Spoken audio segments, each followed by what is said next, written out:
Good evening, everyone. We'll call the meeting to order. Joy, would you please call the roll? Hamilton, Yes. Rasmussen, Yes.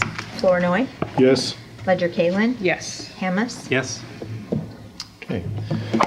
Thank you. Council, any additions to this evening's agenda? Okay. Now we'll move to our consent agenda. Several items. We have approval of minutes from the March 23rd council meeting. We have a resolution of employment for the street department, police department, and park and rec department. Approval of liquor licenses for Mike and Nikki's Pizza and Steakhouse, Bingy Mun's Caribbean Kitchen, Fairfield Golf and Country Club, the Veterans Club, and Quality Quick Stop. We have claims in the amount of $454,146.18, which includes the claim for the fire system that was approved for the Civic Center. Mike did single that one out, so you all saw what the cost actually was for that system. Any questions regarding the consent agenda items? Okay. Not entertain a motion to approve. Move to approve. Moved by Second. Hamilton, second by Rasmussen. Please call the roll. Hamilton, Yes. Rasmussen, Yes. Ledger Kalin, Yes, abstain from the minutes. Revelinsky, Yes. Hallie, Yes. Flournoy, Yes. Hammes. Yes. Okay, thank you. Next, we'll move to our public forum, and I invite Gail Gilpin to address us first. Gail?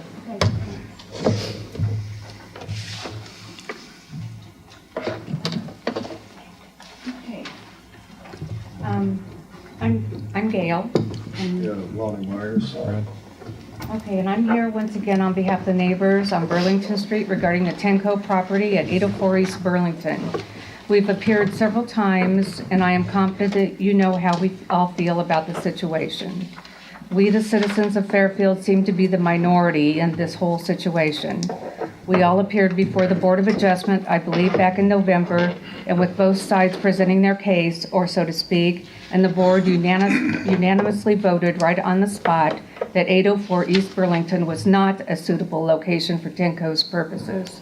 Starting February 1, 2015, we noticed lights on at the residence. They have moved in without permission and are still living at the residence without the permission of the city. I have checked on other properties here in residential neighborhoods that have been purchased by Tenco with the same intentions. The latest one we heard of on West Kirkwood was just purchased by Tenco this month. This was a surprise to the city, as the city had not even heard of the purchase. None of these properties have been inspected, to my knowledge, unless Scott Vaughn has any word otherwise. Scott wasn't going to be able to be here early in the meeting, but he has those. They've all been listed, registered, and they will be inspected on Friday. Okay, I do know that Scott has tried to call Ben Wright at Tenco and Atumwa daily for weeks, and he never receives a return phone call. Tenco and Ben Wright know that they have not followed proper protocol. They are hiding behind the skirt tails of the Federal Fair Housing Act. Apparently, in the situation on East Burlington Street, Tenco is considered the landlord and HUD is considered the tenant. This, to me, makes for strange bedfellows. I have obtained police reports for the 3 houses currently occupied by Tenco as residential housing, where they, in my opinion, should be a business or in a zoning at least other than residential. These situations are being planted in our neighborhoods. Those residents are currently 804 East Burlington, 1100 West Adams, 1604 Dogwood Drive, and the new one on West Kirkwood. We've expressed our concern regarding closeness to schools, parks, recreation areas, etc. Now our auspicious new pool and gymnasium are being built right in the front yard, basically, of 1100 West Adams. Do we want our children to go unattended to this area? I would not believe so. I believe there are several other people here who have written statements as far as their complaints and concerns with the properties planted in their neighborhoods. One of the statements in here, actually, one of the main things that stuck out with me, besides various other very disgruntling things that happen, is the neighbors, and it's been indicated in here, will go over, the Tenco residents will go over and defecate in their yard, personally defecate in their yard. I do not believe this is a prospectus for any of our future plans for Fairfield. Let me give a scenario, and I will use Mr. Harmon as an example if he does not mind. Hard to say without knowing what the example is. Well, I'm using you, it's not a bad I think example. it's under the scenario of picking on the new guy. You can stop me at any time if you feel But he uncomfortable. does live in that. He does in not that live area. in a Tenco facility. And I do have all the police reports there. They were too many of them for me to make copies, but I'm leaving them with some statements that I have. I know our plan, or the plan of the city has been to get alumni back in town. We want the young people back in town.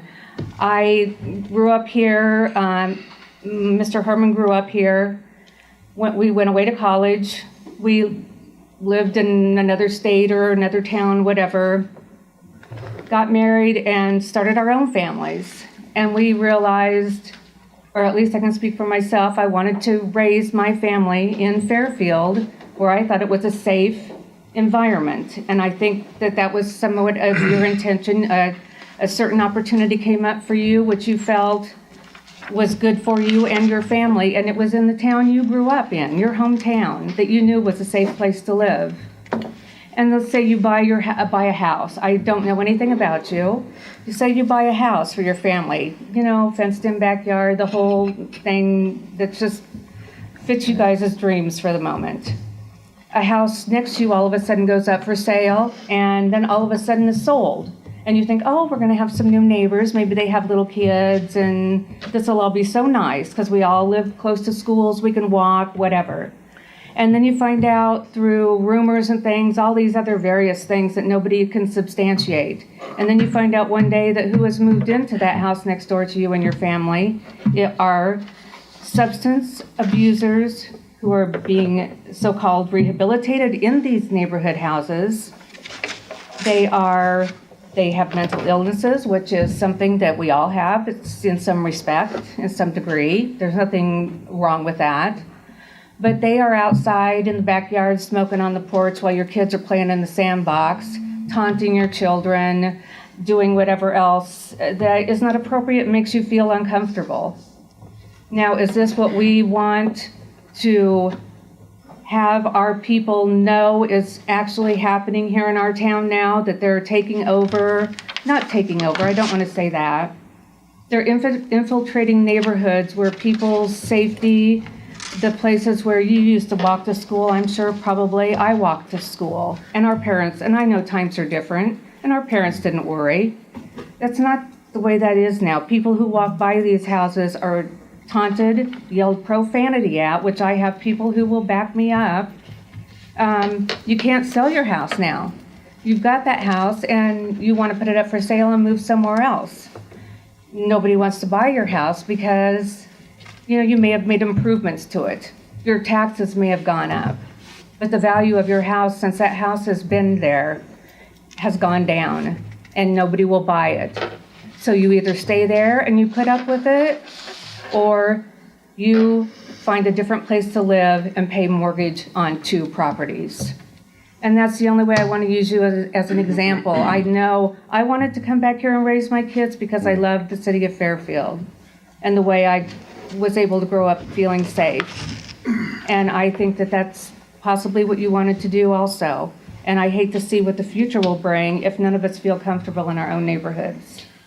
And I think Well, Lonnie Gail, might have a couple things. Let me just make a couple of comments. One is, we understand that there's an ongoing concern with the property on East Burlington because of the judgment by the Board of Adjustment. And we are in process right now to deal with that particular situation through our rental laws. And we do have them all registered now as rental properties.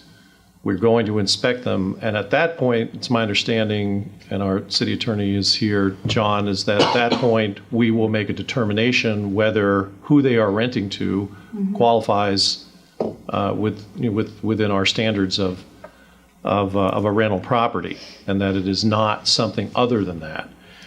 I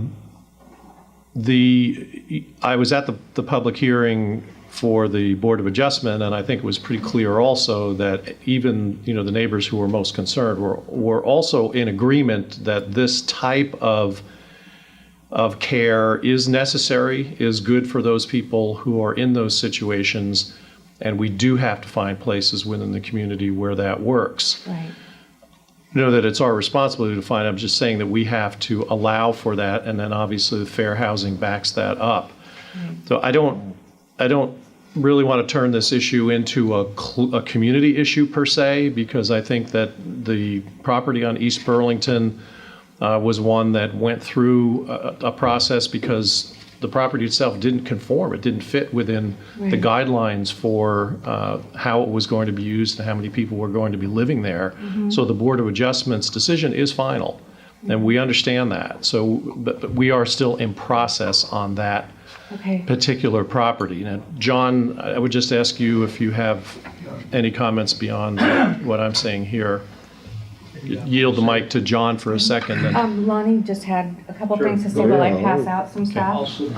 Yeah, that, as many police dispatches, should TENCO and everybody fund the police department, That, why don't Ben Wright ever make a contact? Everybody tries to get a hold of him. The only person you get a hold of is the attorneys. And if this is going to be TENCO's central hub, where's Fairfield going to be in 2, 5, or 10 years from now? How many properties are they going to own? How many of these people are going to be around? Is Fairfield powerful enough to stop their aggressive movement into this town? Do we need outside legal counsel to stop them or slow them down? This is getting a little bit out of hand. They bought a property up there on Kirkwood. Did anybody know about that? I don't believe so, until it was already purchased, and it wasn't inspected until Friday, and this is getting just a little out of hand. well, again, That's a you're good bringing up question, you're isn't it? bringing. Where are we going to be in 10 years? Well, I don't know. That's a good question. I understand what you're asking, but I don't know whether there's a matter of whether legally every particular place that they are purchasing is all legal. out of, yeah. I don't want them, you would want them living beside you? Well, That's a good question. yeah, I don't want them beside me, but I got them. right. John, if you can address the East Burlington situation. That is probably what's going to put the town in federal court. And if we have outside legal counsel, it'll be because the city gets to pay the attorney's fees for the offended person that raises the claim that we engaged in unlawful state action as a political subdivision discriminating against a person that's handicapped. And I know perfectly well what a strong emotion it is to, as described, have somebody that trespasses or offends in a very offensive way. And I've been your city attorney for 25 years. It's not the first time somebody in this community defecated in somebody else's yard, but it's too bad it's under those circumstances. The difficulty is our ordinance makes some exceptions for subsidized rentals. Scott's worked with the TENCO people to arrange the inspections. We'll find out what's going on in the houses. The way I understand it, there are actually 5 TENCO houses, the newest one being described here tonight. And each of those will be inspected. Each of them is registered as a rental. But we have to have an open mind on this. And the reason I say that is the fair housing law doesn't classify. A handicapped person in a wheelchair is going to get the same treatment under the Fair Housing Act as a person that's mentally challenged or a person that is on psycho drugs, dealing with some kind of mental illness. And we don't get to distinguish. And that's how difficult this is, because if you use it in an analogous situation as how would you deal with a person in a wheelchair put in a house that can probably be used up to duplex purposes under a rental code. And they are each entitled in their wheelchair, if there's two people in wheelchairs in this residence, to an accommodating person to help them live like a person that isn't in a wheelchair. And so they get to have a separate arrangement with an accommodating person for each person that is in a wheelchair. A caretaker, so to speak, and the concept of people that do that in shifts or people that do that 24 hours a day, that's not something we get to regulate as a city. So you could conceive that you may have two accommodating parties at least helping the handicapped person in the wheelchair, to analogize, and you could have two of those persons with their accommodators. That makes 6 people involved in a house in an R2 district and be perfectly legal. That's how complex this is as far as then applying it to other kinds of disabilities, i.e. the mental disabilities. At that point, what we're allowed to do is regulate the habitability of the structure, the public safety issues on the structure, the parking arrangement for the structure, the way the structure is being used so that it's not riotous, a public disturbance place, other things that our ordinances deal with, and we can take over to the courthouse if we have to deal with them as municipality. But the rest of it, some of it is things we can't deal with. I mean, how unhappy an individual neighbor is as far as that somebody's moved in next door, that's a private offense. It's not a city regulatory matter. And our situation is that these inspections will come up soon. There was no appeal on the Board of Adjustment ruling. There were 12 different reasons that had to do with public safety, habitability, appropriateness of parking, access, ingress, egress, a neighboring driveway problem, and all of those things were reasons not to permit it to be used as a multiple housing, lodging house, rooming house, crisis house under what they defined for us. So we're not going to know for sure until Scott does his inspections, but I expect we'll be back here to report to you. But this thing is full of pitfalls. So when I understand that as a general issue regarding discrimination, but this particular property where we already have made that determination, Right. if it's all supported after the inspection, what is going to be our step? Well, our step, if we determine what we think is going on to be what's going on, is to send a letter to them to cease and desist. They can't operate as they applied last fall, and if that's what they're still trying to do, that isn't going to work. I put a call into their attorney in Cedar Falls. We haven't had the response on that yet. I have to deal with them, with their representative, and they basically, they usually get back to us in a not too long a period of time. I don't know why Mr. Wright hasn't responded to somebody that's been calling him, but we had that experience in trying to get him here earlier, even before the Board of Adjustment hearing. So they need to do something as far as the pickup on their phone response, but by the same token, Scott's allowed in. He will do his inspections. We'll have more to tell you after we see what there is that we can work with there. Beyond that, that's as much as I know for right now, too. Okay, thank you, John.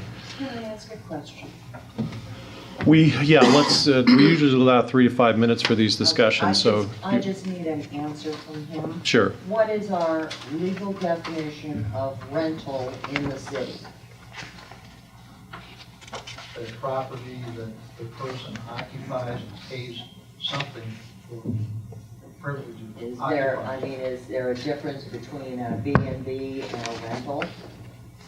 definition in our code for a bed and breakfast.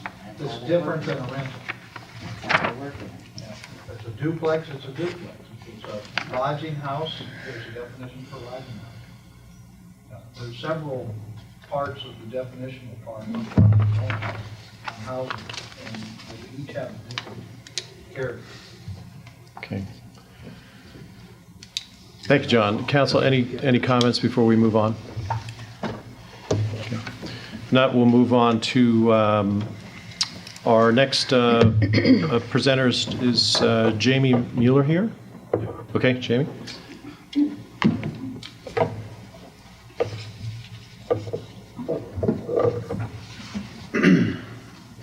My name is Jamie Mueller. I work for Crisis Intervention Services out of Oskaloosa. We provide services to victims of sexual assault. We also do have a shelter in Oskaloosa that we will put people up in if they need to leave a violent situation, whether it's domestic violence or sexual assault. We are a nonprofit agency, so all of our services are completely free. And we do cover 12 counties, Jefferson County being one of those counties, so we are quite mobile, pretty flexible with what we do. April is Sexual Assault Awareness Month, so we are, I don't know if you guys have seen the square, if you've seen the ribbons in the square. The teal ribbons are on the trees, that's us. We try to do everything we can to just raise awareness and just kind of get the word out so people know that we're available to help them. We reach out to all our communities. We ask the mayor's support, which he has graciously given it to us, and thank you for that. Yeah, that's pretty much all I have to say. We'd just like to thank the community of Fairfield for all your support. You've made this process very, very enjoyable. Great, Jamie. Well, thank you, Council. As we do every year, I have prepared a proclamation declaring April Sexual Assault Awareness Month as part of the opportunity for the Crisis Center to make it available and make awareness to everyone. I'd say in the last 12 months, the whole issue of sexual assault has been very, very much prominently in the national eye, so whatever we can do at the local level to aid that is something that we're happy to do. So I have a prepared proclamation for you here. I'd like to pick that up.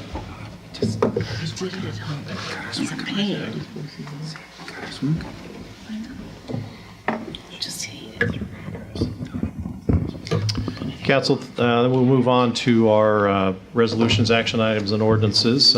First, we have a public hearing on violations for our cigarette licensing. Joy, if you have any comments on... Yeah, our police department found 3 establishments that were in violation. Casey's South, and Localize, and Come and Go. Casey's and Localize, it was their first offense, and they did go ahead and pay. Come and Go, it was the second offense. Is anyone here from Come and Go? Okay. I've kind of referred this on to John. They were kind of having a little discrepancy on whether they think they should pay or not. So John's working on that. Have you heard anything more, John? No, I think they owe it. We called up the number you gave. Okay. They didn't. Okay. So I just need approval from the city council that you want to go ahead. We have to have the public hearing, and then I need approval that you want to go ahead and impose the civil penalty of $1,500 or a 30-day suspension for the Question. second offense. For the second offense. Question, so, in other words, if they don't pay the $1,500, then they get 30-day suspension? I think they can- have the opportunity to choose one or the other. They can choose, Yeah. or we don't choose? They can choose. They can appeal beyond us if they choose. Yeah. Normally, they just go ahead and pay it, but they have not. But, I mean, but again, you didn't answer my question. So it's, those are the options for their fine, $1,500 or a 30-day suspension. Yeah. So And can we they- just say, no, we're going to suspend your license for 30 days? Can we do that and not give them the option of the $1,500? Either way, they can appeal. And so I don't know what they'll do. I don't know why they've taken the position. Yeah, they Do something take right the now. choice, yeah. I see. Yeah, they have the choice. And they're trying to tell the city of Fairfield to go after the person that sold it, not the establishment. And in my opinion, the establishment is the one that holds the Yes. license. So that's where we are right now, but we have not received anything. So if it goes clear to the public hearing, then the council has the right to impose that civil penalty. So you're looking for a resolution to support the Just an fine? action that you would support. Before your motion, John, is there anyone else here from any of the other establishments that would like to address at the public hearing? Okay, go ahead, John. And they both paid, so they're. They paid, They okay, both gotcha. paid, so they are finished. So your resolution then is just the, Just come and go. penalty or come and to- go. To impose the civil penalty for come and go. My resolution to impose the maximum civil penalty for come and go for this violation of selling cigarettes to minors. Second. moved by Revelinsky, second by Flournoy. Any other discussion? Not all those in favor signify by saying aye. Aye. Any opposed, same sign. Motion passes unanimously. Next, we'll move to a report on a water main project on Highland Avenue in preparation for some street construction. And Steve, would you tell us about the planned project, please? Well, what we're proposing is to run a new main from Madison down to Jackson. We're gonna run it on the west side of the road instead of on the east where it's at now. Line has their gas line in there, our water main's in there, so for easier digging, it's just gonna be a lot easier to go on the west side and dig from there. And we're gonna stop at Jackson and then eventually go on down to Fillmore in the future. Is this something you're gonna do in-house or you're, Yeah. okay. Mike expressed, wondered if we could do it in-house, which is gonna make the cost a lot more effective, because it is something that wasn't in the budget. And this precedes the new construction of the street out there as Right. well, so that if this Yeah. new water main goes in, we won't have to go back and tear Tear up it a new up street and do if it everything fails again. within the next 2 or 3 years. Exactly. As well, and with relocating a water main from one side of the street to the opposite side of the street, you have to put in new service lines off of the water main to connect into the existing service line at the stop box. Yep. Correct? So, okay. Okay, thank you. So, Council, then we would be approving expenditure of approximately $12,000 for materials and engineering fees in addition. Engineer will be a little bit more on Sure. top of that. Yep. And is this coming out, this is coming out of their budget, right? Right, so they have expenditure authority for other planned expenditures in this fiscal year. They have postponed those expenditures. Essentially, Okay. it's not a budget supplement, there's expenditure authority just for a different project. Got it. But because it's such a high amount, we bring it to the council here.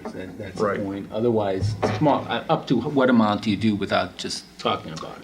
What's the limit on this? We haven't decided yet. Right. John. As soon as you have a financial That is in the financial policy, policy. We will know really soon. probably be close. Okay. This was discussed at the utility committee meeting, and Tony and I were present. Jessica was unable to be there at that time.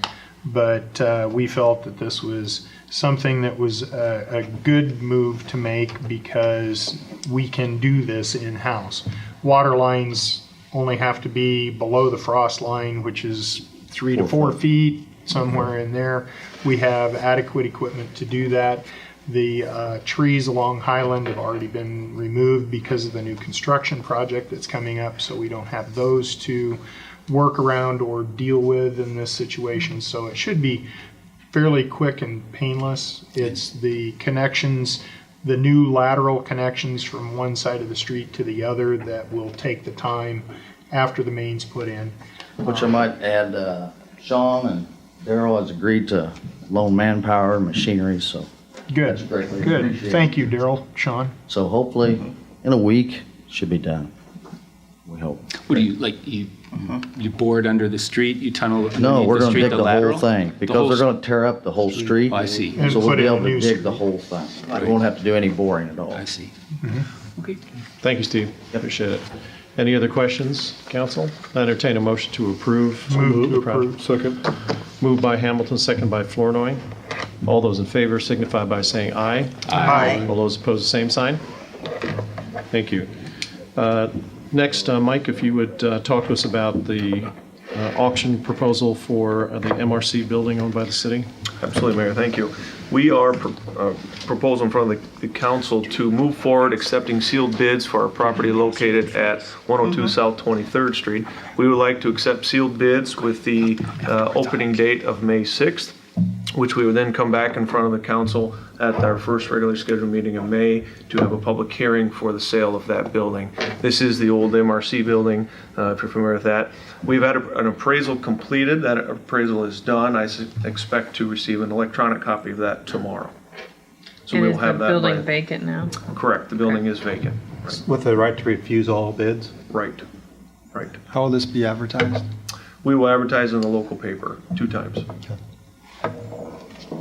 I would add, we do have a buyer that is interested in the property and would like to move forward quickly if possible. And then we have set the bid opening for May 6th, and then we would follow up on the 13th with a public hearing on the sale, and then should it be an adequate bid, we would approve that.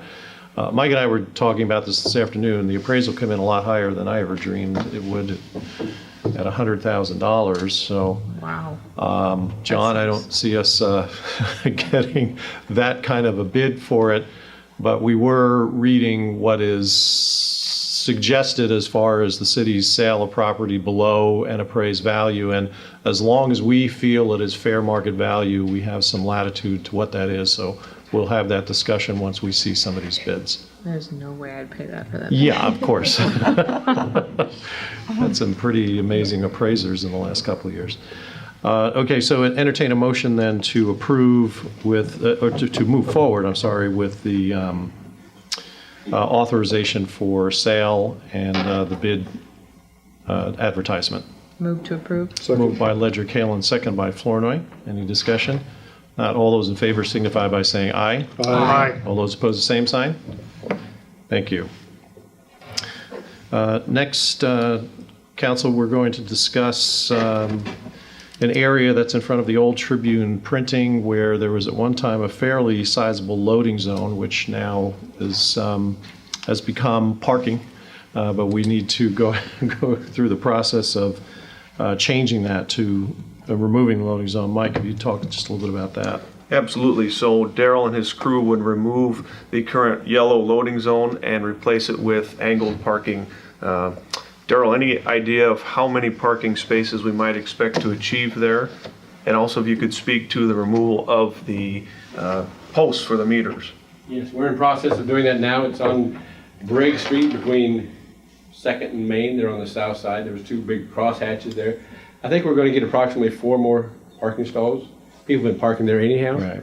But we're in the process of taking out some of those parking meter posts there that stood up and taking those out. We have some sidewalk in there to replace just to make it safer right now. We don't know what's going in there. But for liability reasons, we're doing that now. So I'm going to say within the next, hopefully by the end of the week, we'll have that project done. Okay. Very good. So, council, then I think obviously that's a prime area for some additional public parking. I entertain a motion to approve the change. So moved. Second. Moved by Hallie and second by Revelinsky. Any discussion? Not all those in favor signify by saying aye. Aye. All those opposed, the same sign. Thank you. Mike, also if you would talk about our next resolution authorizing sign replacement.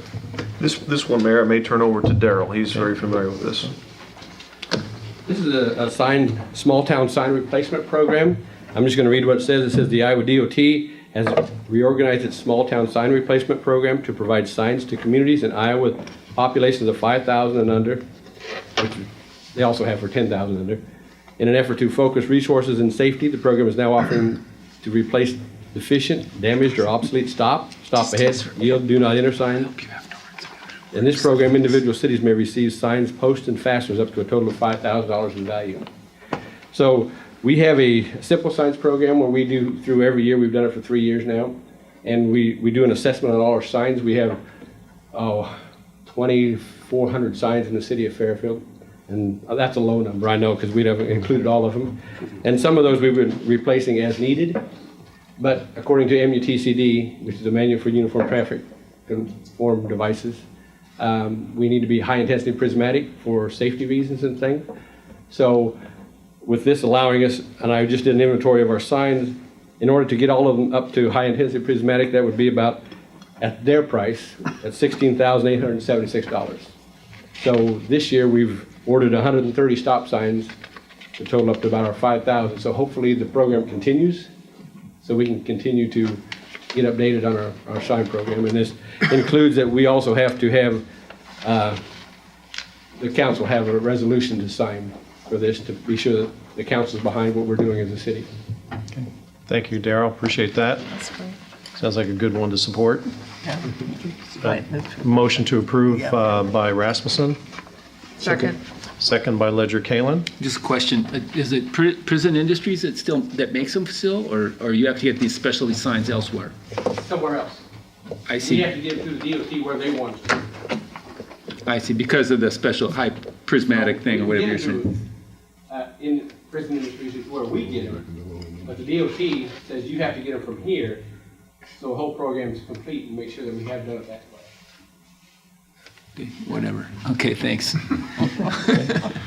Any other discussion? Not all those in favor signify by saying aye. Aye. All those opposed, same sign. Thank you. Next, council, we have the third and final reading of our water utility rate increase. I'll declare the public hearing open at this time and ask if there's any public comment on this third and final reading. Okay. Seeing none, we'll close the public hearing and ask for a motion to approve the final reading. Move to approve. Moved by Ledger Kalen, Second, second by Hamilton. I did have one question. John, did the wording get changed as was asked by Tina in the front office? So that the, We put an effective date. right down here, it's just effective date, this ordinance shall, after its final passage and approval and publication is provided by law, be in. Above it says July 1st somewhere. Okay. See it. Yeah. I was just wanting to make sure that that's what we were passing. Okay. It does in section 2A. at the Yeah. top July half 1st, too. Front page, it does say effective no later than July 1, 2015. I was thinking that what we wanted to say. Yeah. It doesn't say on the back in section 4 effective date. We still have to do the publication, but we'll get all of that before July 1st. So it'll be effective before July 1st. My Okay. understanding is the water department wants to do these, so they're all out in the building. July 1st. Right. Okay. Any other questions or discussion? If not, please call the roll. Ledger Kalen, Yes. Hamilton, Yes. Flournoy, Yes. Hamas, Yes. Revelinsky, Yes. Hallie, Yes. Rasmussen. Yes. Okay, thank you. Next, council, we have the second reading of no parking along the right-of-way on Highway 1 South, and that would be no parking on the west side of Highway 1 from 227th Street to 200, or basically center line, Libertyville Road, and no parking on the east side of the Highway 1 from 227th to Libertyville Road. This is also a public hearing, so entertain anyone who wishes to comment on that at this time. Seeing none, we'll close the public hearing and entertain a motion to approve from the second to the third reading. I'll make the motion. Also, one comment. Yes. In that section 2, the first time we read that, it did say Fillmore Avenue instead of Libertyville Road. That was changed to be correct now Okay, under section 2. thank you. So as amended, motion to approve by Hamas, Second. second by Ledger Kalen. Any discussion? Not, please call the roll. Hamas, Yes. Ledger Kalen, Yes. Rasmussen, Yes. Flournoy, Yes. Hamilton, Yes. Hallie, Yes. Revelinsky, Yes. Okay, thank you. Next, council, we have an ordinance coming to us for its first reading, and this is regarding the abandonment of private sewers. Darren, would you be able to comment on this? Yes, at our utility committee meeting that we had on March 31st, we had discussed further tightening our section in the utility code, chapter 13, to cover abandonment of wells that are currently inside the city limits. We feel that our ordinance dictates that if you are within 300 feet of an existing water main, then you need to be connected to the water line. And it was covered that way, but it doesn't do anything retroactively for wells that may currently be in a yard. This also helps serviceability when it comes to water usage, so that a resident cannot tie that well directly into their water supply to their home, because that would be illegal according to our Chapter 13 ordinance as it stands now. So we felt that we needed to address this a little more. We've had some questions about people wanting to drill wells in their yard for various reasons, and that isn't something that, as a city, we should embrace. Okay. Thank you, Darren. Go I have a ahead. question, and I read this and I didn't understand the thing about using well water. If I may, Mayor. Where is it? I think I'll let Mike address that. Councilmember, I think you may regarding the ordinance that we discussed in committee. This is the ordinance actually in preparation for our Libertyville sewer project. Basically, asking residents to abandon, actually stipulating the residents abandon their septic tanks right. as they connect to our sanitary sewer system. And there's also language in subsection H, which would require direct connection to our sanitary sewer system if they are within 300 feet of our system at the time of transfer for a property. So we have homes in our city limits that have their septic system, but there are utilities within 300 feet of their residence. Subsection H would basically require them at the time of that property transfer to make direct connection to our sanitary sewer system. So that's what this ordinance is. If they connect to our system, that's not a problem, confusion here. So the grandfather is until they sell it. So it's another ordinance we're going to see. There's another ordinance we're going to see. Okay, yeah. Right. And that makes sense. Okay, thank you. Thank you. So this is also a public hearing. Anyone wishing to comment on that at this time? Seeing none, we'll close the public hearing and ask for a motion to pass from the first to second reading. So moved. Moved by Hamas. Second. Second by Ledger I Kalin. do have another question. Yep. Which I forgot now in the meantime. So I heard first.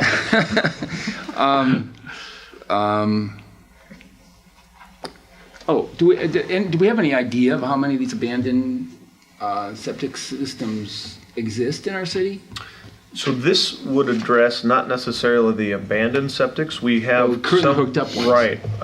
We have an idea. It's a best guess based on how many homes are currently we're providing water to, but we're not charging sewer. Right. So we have a best guess, but it's not a hard and fast number. Yeah. And can you say what that guess is? About 25. 25 homes. As Okay. a very rough guess. Yeah.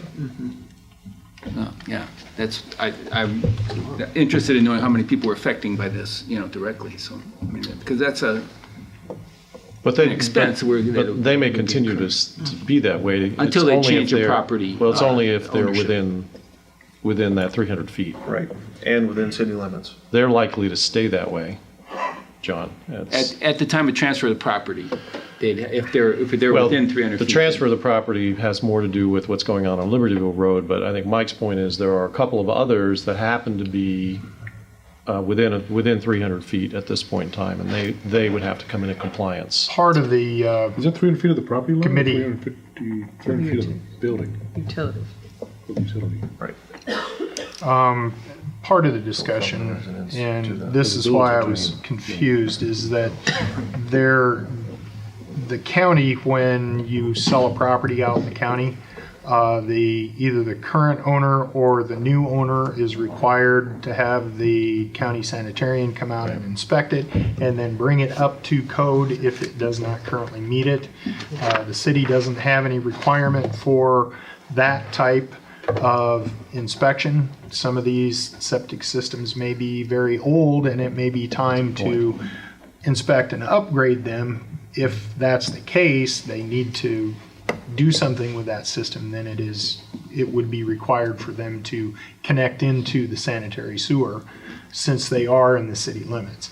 So this would be a tool in our toolbox in order to go out and find out whether a septic system that's currently operating inside the city limit is actually effective and meets code, or needs to be replaced, redone, and then it would be required for them to actually connect to the sanitary sewer. But that's not addressed by this ordinance directly. Because this ordinance is just when you do connect, if you're abandoning a septic system, that it has to be properly filled in. Well, according to the Right. existing ordinance, though, the city can It's already in the require ordinance. that at Right. any point in time. Sure.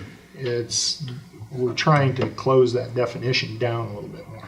Councilmember Reverend Lindsay, if you would look at subsection H, Yeah. that's the component, the time of transfer component within this ordinance that would require them to move away from their septic if they're within city limits and connect if they're within that 300 feet. I see, okay. Any other questions or discussion? Not all those in favor signify by saying aye. Aye. All those opposed, the same sign. Thank you. Next, council, we also have the first reading for our fee rate ordinance. You know, recall at our last meeting, we did approve kind of a laundry list of fee increases, of which were included the rental inspections, which are essentially established by ordinance. So we need to pull those out and approve those by ordinance. So you see the listing of the rate increases. This is, I think, important as well. I know I was stopped by a couple of landlords who happened to read after the fact that the fees were increased at our last meeting and asked the question whether. So we will have this process of 3 readings. So I suspect that possibly next meeting you may have some landlords visiting us. So we'll see. But anyway, for this at this point in time, if there are any landlords here this evening I would like to comment, we'll open the public hearing at this time. Seeing none, we'll close the public hearing and move to the approval of our first reading of the fee rate increases for rental housing inspections and re-inspections. Move to approve. Moved by Hammes. Second. Second by Hamilton. Any discussion? Not, please call the roll. Hammes. Yes. Hamilton. Yes. Flournoy. Yes. Rasmussen. Yes. Hallie. Yes. Revelinsky. Yes. Ledger Kalin. Yes. Thank you. The council, in my report, I just wanted to call attention to the last Friday at the Fairfield Area Chamber awards banquet, we were able to announce that we were formally approved as an Iowa Blue Zones. To great support and applause in the room. I think people were all very proud of the fact and understood that there was a lot for the community to do. We were asking a lot of different sectors of our community to take on responsibilities that would help residents change their behavior as it comes to lifestyle, diet, exercise, and so many businesses, schools, individuals, organizations. We had a great volunteer team. Councilman Hallie was very exemplary in helping us pull all of this together through that long 2.5-year period of time. But in the end, when this project first came out, it was very exciting because it was a statewide initiative for Iowa to become one of the healthiest states in the country. And there was a partnership that was established between Wellmark, Healthways, and the state of Iowa to encourage communities to take something like this on. There were 17 communities that were chosen at the time. 2 of them dropped out, so there are 15 that are still working and pending. We were the 5th community in Iowa to be approved, and we did it in really pretty good time because some of those communities were actually designated earlier than we were and got that process started. We had great cooperation from Wellmark and Healthways through Jenny Weber, I think, who you all met at one point in time. Jenny is going to continue working with the community over the next 18 months because there is, now that we have something established, something that can be built upon, expanded. But I think it's another great example of our community pulling together and accomplishing something like this so that we can distinguish ourselves in a way of making something that is good for all of our citizens a priority within our community. So congratulations to everyone who contributed to our full certification as an Iowa Blue Zone.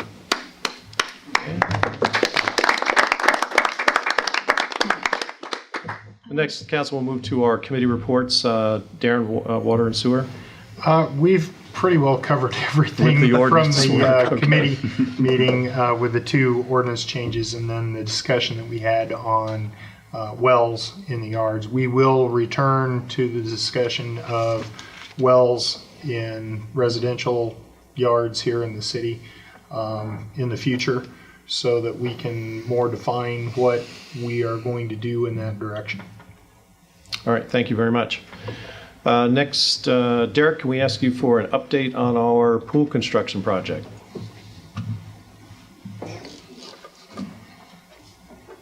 And any other work that's going on over there. City Council, I'll just give you a brief summary. The rest of the information's in your packets. The gym contractor, they're working on the door and a temporary walkway. It looks like they have all the concrete poured for the temporary walkway and they're finishing up the door that we're going to use as our entrance and exit out of the indoor pool area. The site contractor has mobilized their equipment. They started tearing out the sidewalk on the east side of the racquetball courts and they started prepping where they're going to put the gym on the west side. There's actually about 30 loads of dirt that needs to be moved off the property. I want to thank Daryl and his crew. They're going to move that dirt and take it to OB Nelson, so they're saving us some money. I appreciate it, Daryl. The pool, they installed the pool heater. In the pictures, they have the pool slide up, and they're pouring concrete in the zero depth area, and they shingled the mechanical and concession stand. Then I attached some pictures in those reports. Good news last week. I want to give a big thank you to Bob and Roger Lyons at the Quality Quick Stop. They donated about $3,000 to $4,000 worth of concession equipment that we need to. Yeah, a really big thank you. We appreciate it. Some of the equipment was like a chili cheese dispenser, 2 warmers, a hot dog roller grill, and a 12-inch pizza cooker. I just want to say that we wouldn't have known about this if it wasn't for our department head meeting, so those are really, really important, and this is just a really great example of our interdepartmental collaboration. So, thank you. Thank you, Robert. Appreciate that. Thank you. Yes, thank you. Great, Derek. Just one question on the mechanical side. Things seem to be progressing pretty well there. Is that? Yeah, as far as I know. Okay, great. Thanks very much. Just Yes, one Mike. quick item, Mayor. Yes. The Affordable Care Act has had an impact on the way we provide health care benefit to city employees. Okay. So to that end, an internal committee was put together to sort of investigate how we can comply with the Affordable Care Act and stay within budget.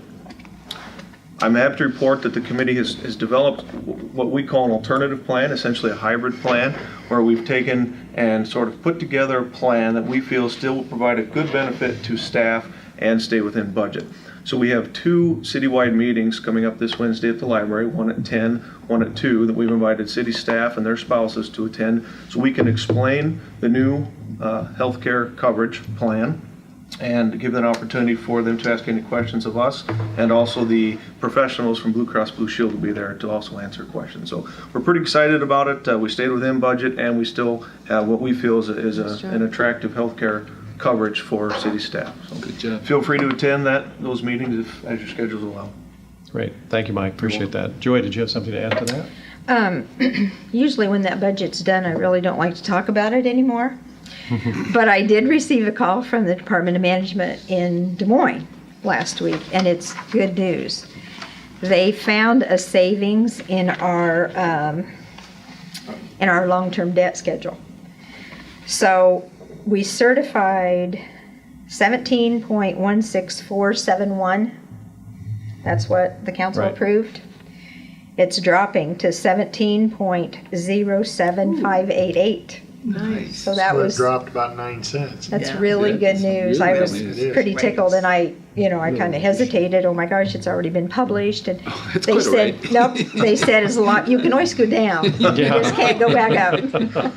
So I thought that was good news. Well, thanks for sharing that with us, Joy. That is Very great. good That is great news. And, and again, that really kind of highlights where most of our fluctuation is in our rate, is in our debt service. And that's, everything else we try to hold as steady as possible. And I think that's evidenced by the work that your committee's been doing, Mike, with staying in budget on our healthcare costs. So we really appreciate those efforts. And it's good to get lucky every once in a while, too. All right, any other business before the council?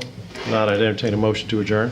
Move to adjourn. Moved by Hamilton, Second. second by Revelinsky. All those in favor signify by saying aye. Aye. All those opposed, same sign. I did mine.